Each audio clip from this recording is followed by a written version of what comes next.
निर्दय राजकुमार भाग 10।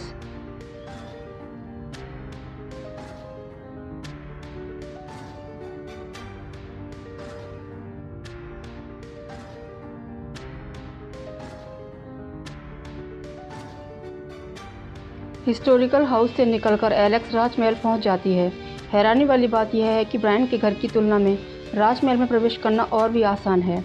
वह नौकर की वेशभूषा में थी और कोई भी उसकी तरफ बमुश्किल ही देखता है। हालांकि वह 2 बार रास्ता भूलती है, वह फिर भी प्रिंस डेविस के कक्ष तक पहुंच जाती है। वह उनके दरवाजे पर थपकी देती है और जब राजकुमार स्वयं दरवाज़ा खोलते हैं तो राहत की सांस लेती है। वह दोनों भौहें उठाकर पूछते हैं, हाँ। वह कहती है, मैं आपसे एक क्षण का समय मांगती हूँ महामहिम, क्योंकि मैं आपके लिए एक संदेश लेकर आई हूँ। वह मुस्कुराते हुए एलेक्स से कहते हैं, आप स्वाभाविक हैं, अंदर आ जाइए। यह कक्ष मखमल रेशम और कढ़ाई से सुसज्जित है। लाल रंग और गहरे नीले और हरे रंग का एक गलीचा है। सब कुछ समृद्ध और गहरा है। एलेक्स आह भरती है और कुर्सी पर बैठ जाती है और पत्र जो उसने ब्रायन के घर से प्राप्त किया था वह डेविस को दे देती है। लेकिन चोरी की गई किताब वह घोड़े के पास सामान में ही छोड़ देती है, क्योंकि वह नहीं बताना चाहती कि वह कुछ अपने लिए भी चुरा कर लाई है। डेविस कहते हैं, उसने तुम्हें देखा तो नहीं? एलेक्स कहती है, मैं छुप गई थी और वह विचलित थे, इसलिए वह मुझे नहीं देख पाए। डेविस नौकर को बुलाने के लिए एक घंटी बजाते हैं। वह कुछ बताने ही वाले हैं कि तभी एक और परी कमरे में प्रवेश करता है। एक नर जिसकी त्वचा हरी है, उसकी आंखें अपठनीय हैं। वह कई बार पलकें झपकाता है, मानो एलेक्स पर ध्यान केंद्रित करने की कोशिश कर रहा हो। वह डेविस को प्रणाम करता है और एलेक्स से कहता है, मेरा नाम फ्रॉग है, मैं इनकी सेवा में हूँ। मुझे लगता है हम दोनों हैं। तुम नई लड़की हो, ठीक है ना? उसकी सूरत के बिल्कुल विपरीत उसकी आवाज़ सुरीली है। एलेक्स कहती है, क्या मुझे आपको अपना नाम बताना चाहिए या चतुराई से काम लेते हुए झूठा नाम बताना चाहिए? फ्रॉग मुस्कुराता है, मुझे तुम्हें मंडली से मिलवाने ले जाना है और इस बात की चिंता मत करो कि हम तुम्हें क्या पुकारेंगे। हम यह स्वयं तय करते हैं। क्या आपको लगता है कि सही दिमाग वाला कोई भी व्यक्ति फ्रॉग कहलाना चाहेगा? एलेक्स आह भरती है, बहुत बढ़िया। एलेक्स आश्चर्य करती है कि रोज़ क्या कहेगा अगर उसे पता होगा कि वह कहाँ है और किसके साथ है। उसे नहीं लगता कि वह खुश होगा, क्योंकि सैनिकों का अपना एक सम्मान होता है और वह तो सैनिकों का जनरल है। घरों में चोरी करना और कागजात चुराना बिल्कुल विपरीत कार्य है। रोज़ के पास अपने जासूस हैं। उसे नहीं लगता कि वह उसका जासूस बनना पसंद करेगा। पत्र को पढ़ते हुए डेविस कहते हैं, तो वह रानी लिलियन को ब्लैकमेल कर रहा है। एलेक्स और फ्रॉग उनकी तरफ देखते हैं। एलेक्स समझ जाती है कि वह उस पत्र की प्रति की लिखावट को पहचानते हैं। अलीशा की माँ रानी लिलियन वह महिला होनी चाहिए जिसने ब्रायन के लिए जहर प्राप्त किया था। उसने लिखा है कि वह कर चुका रही थी। हालांकि अलीशा को जानते हुए उसे लगता है कि थोड़ी सी बुराई तो उसकी माँ में भी होगी, लेकिन वह विशाल और शक्तिशाली समुद्र की रानी है। यह कल्पना करना कठिन है कि ब्रायन का उस पर क्या असर हो सकता है। डेविस ने वह पत्र फ्रॉग को सौंपते हुए कहा, क्या तुम्हें लगता है कि वह राज्याभिषेक से पहले इसका उपयोग करेगा? फ्रॉग कहता है, यह एक अच्छी चाल होगी, क्योंकि एक बार जब ताज आपके सिर पर आ गया तो कोई भी उसे हटा नहीं सकता। उस क्षण तक एलेक्स को यकीन नहीं था कि वह जहर किसके लिए था। निसंदेह यह प्रिंस डेविस के लिए होना चाहिए। ब्रायन को भला और किसको मारने के लिए जहर की ज़रूरत होगी? ऐसा लगता है कि डेविस ने एलेक्स के आश्चर्य को नोट कर लिया है। वह कहते हैं, मैं और मेरा भाई, हमारे बीच कभी नहीं बनी। वह हमेशा ताज के लिए बहुत महत्वाकांक्षी रहा है और फिर भी मुझे आशा थी। वह जो कुछ भी कहने वाले थे उसे खारिज करते हुए अपना हाथ इधर उधर घुमाते हैं। एलेक्स कहती है, जहर कायरों का हथियार हो सकता है, लेकिन यह एक प्रभावशाली हथियार है। इस बार डेविस ने उसे कोई जवाब नहीं दिया। फ्रॉग कहता है, आओ अब समय आ गया है कि आप दूसरों से मिलें। एलेक्स ने डेविस की ओर एक निराशाजनक दृष्टि डाली। वह फ्रॉग के साथ नहीं जाना चाहती, जिससे वह अभी भी मिली है और जिनके बारे में उसे बिल्कुल भी यकीन नहीं है कि वह उन पर भरोसा करे। डेविस कहते हैं, इससे पहले कि तुम जाओ मेरी बात सुनो। मैंने तुमसे वादा किया था कि कोई भी तुम्हें नियंत्रित नहीं कर पाएगा मुझे छोड़कर। मुझे उस शक्ति का उपयोग करना ही होगा।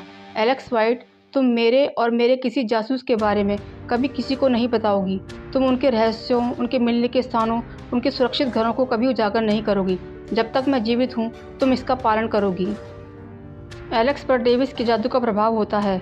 उसे पता है कि अगर उसने इस बारे में बोलने की कोशिश की तो उसके मुंह से शब्द ही नहीं निकलेंगे। एलेक्स को इससे नफरत है। यह एक भयानक नियंत्रण की भावना है। वह उस परलोक के बारे में सोचती है जिसने अपने हाथों से उनके माता पिता का खून किया था, लेकिन उसने कभी भी उनके दुख को जादू से दूर नहीं किया या उनकी आवाज़ को नहीं छीना। एक पल के लिए वह उसकी सेवा करने के अपने निर्णय को लेकर अनिश्चित है।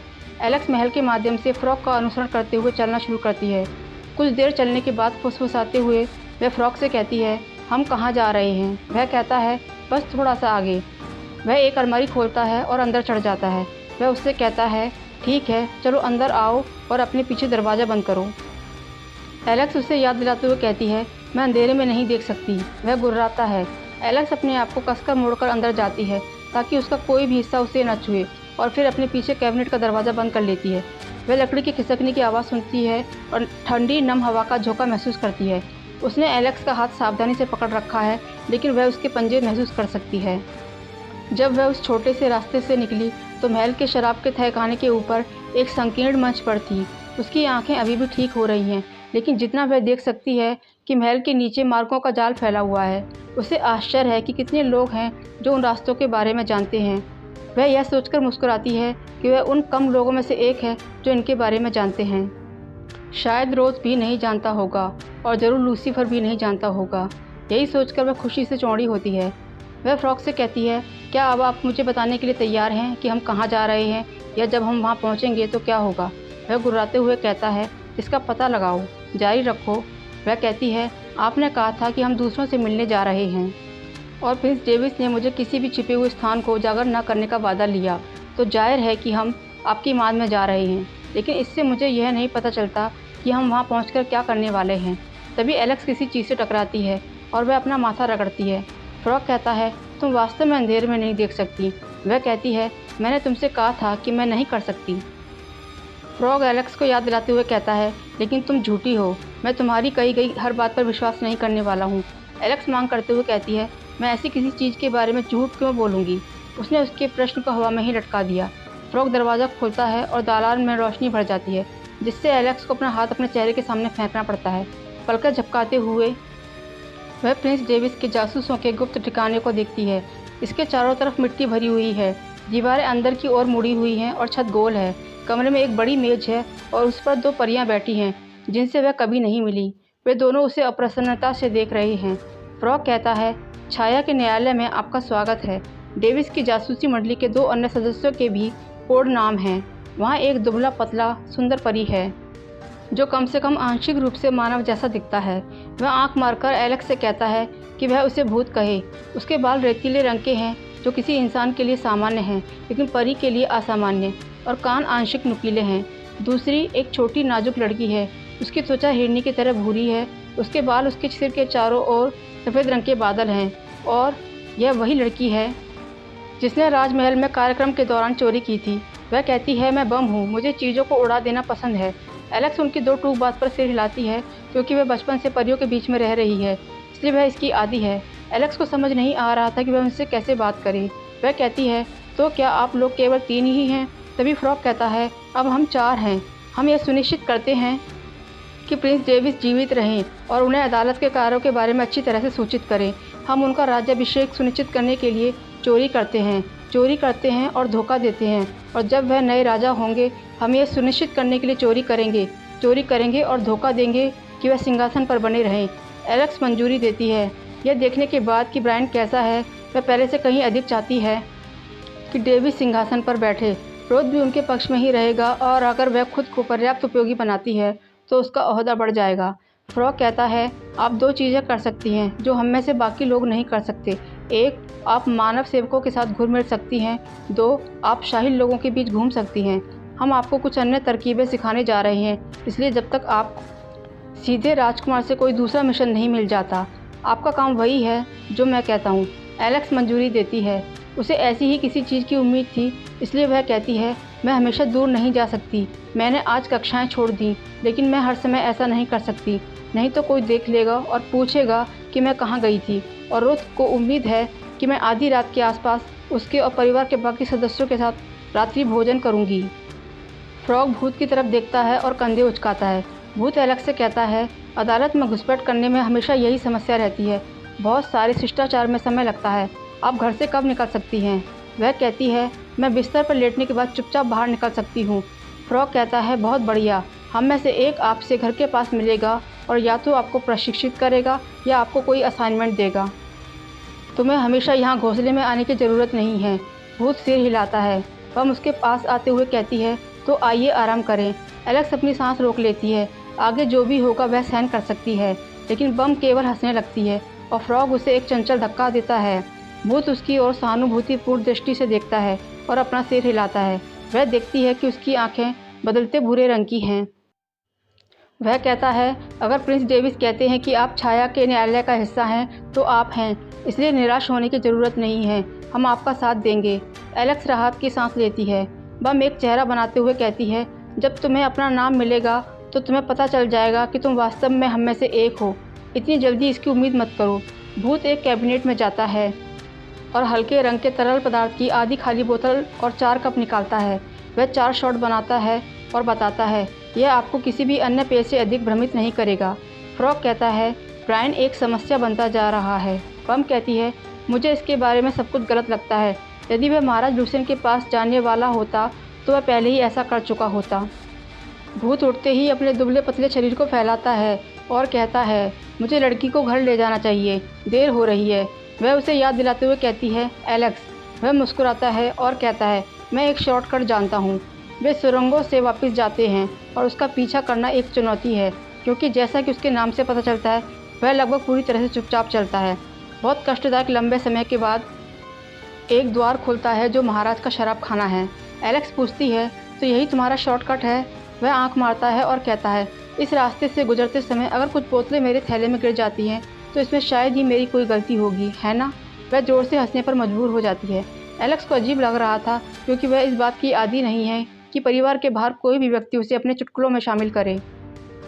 वह अपने आप को विश्वास दिलाने की कोशिश करती है कि भले ही कल स्कूल में उसे नशीला फल दिया गया था और लगभग उसकी हत्या कर दी गई थी, लेकिन आज वह इसे पीछे छोड़ने में सक्षम है।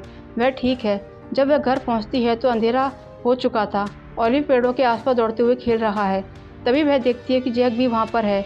उसे यहाँ देखना असंभव लगता है। एलेक्स सोचती है कि क्या वह उसकी वजह से आया है। ऑलिव दौड़ते हुए एलेक्स से कहता है, मुझे पकड़ो। एलेक्स ने उसे आवेगपूर्वक अपने सीने से लगा लिया। वह कुछ पल के लिए उसे ऐसा करने देता है, फिर हंसते हुए वह नीचे खिसक जाता है और पीछे मुड़कर देखता है कि क्या वह उसका पीछा करेगी।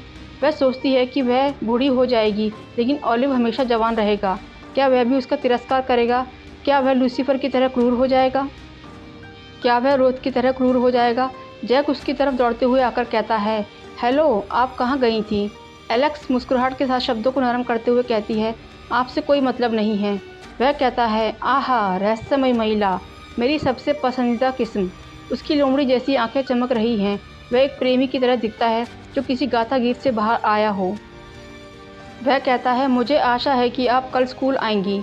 एलिन दूर से उसे उसी भाव से देखती है जैसे उसने टूर्नामेंट के मैदान पर देखा था। एलेक्स जैक से कहती है, आप और आपके दोस्त हमारे साथ खेल खेल रहे हैं, है ना? वह उसे अजीब नज़रों से देखता है और कहता है, आपको और एलिन दोनों को स्कूल वापस आना चाहिए। मैं एलिन से भी यही बात कह चुका हूँ। वह अपनी जुड़वा बहन को ढूंढती है, लेकिन वह अब वहाँ नहीं है। एलेक्स अस्तबल में घोड़े को बांधती है और उसे पानी पिलाती है। जैक उसकी ओर देखते हुए कहता है, क्या मैं आपसे कुछ और पूछ सकता हूँ? वह मंजूरी देती है। वह कहता है, तुमने अपने पिता को क्यों नहीं बताया कि क्या हो रहा है? रोथ का अस्तबल बहुत प्रभावशाली है, शायद इसीलिए उसे याद आया होगा कि जनरल के पास कितनी शक्ति और प्रभाव है। वह पूछती है, तुम्हारा मतलब यह है कि वह हमारे स्कूल में एक चौड़ी तलवार लेकर हमला कर सकता है और आगे आने वाले सभी लोगों को मार सकता है? जैक की आंखें चौड़ी हो जाती हैं। एलेक्स को लगता है कि शायद उसका मतलब कुछ और था। वह कहता है, मैंने सोचा था कि तुम्हारे पिता तुम्हें स्कूल से निकाल लेंगे, और यदि तुमने उन्हें नहीं बताया तो इसका कारण यह था कि तुम स्कूल में रहना चाहती थी। एलेक्स थोड़ी सी हंसते हुए कहती है, वह बिल्कुल भी ऐसा नहीं करेगा। रोथ आत्मसमर्पण का प्रशंसक नहीं है।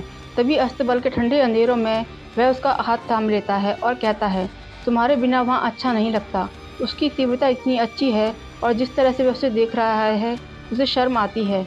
किसी ने भी उसे इस तरह से कभी नहीं देखा। वह अपने गालों की गर्मी महसूस कर सकती है।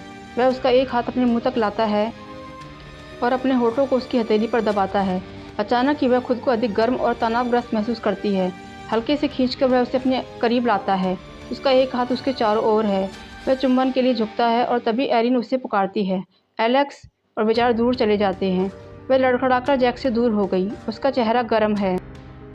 वह एलिन को उत्तर देती है, यहाँ। एलिन जैक से कहती है, आपने एलेक्स से स्कूल के बारे में बात की? एलिन की आवाज़ में घबराहट है।